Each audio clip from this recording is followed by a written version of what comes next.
এই যুদ্ধে আলটিমেটলি ট্রাম্পের পরাজয় হবে।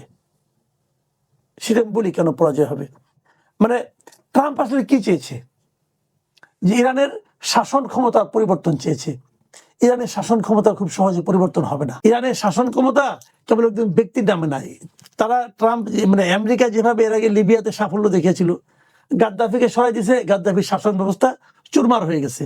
সাদ্দামকে সরাই দিয়েছে ইরাক থেকে, সাদ্দামের শাসন ব্যবস্থা চুরমার হয়ে গেছে। কিন্তু ইরানে এটা সম্ভব না। আলী খামেনিকে মেরে ফেলছে, কেবল তাই না, তার সঙ্গে আরো সব মিলে দেখলাম যে প্রায় 49 জনকে মারছে তারা, যা নাকি আরো গুরুত্বপূর্ণ, আমাদের 11 জন আছে। তো সবাইকে তো মেরেই ফেলছে। ইরান কি থামছে? এক মুহূর্তের জন্য থামছে? ভাবে নাই।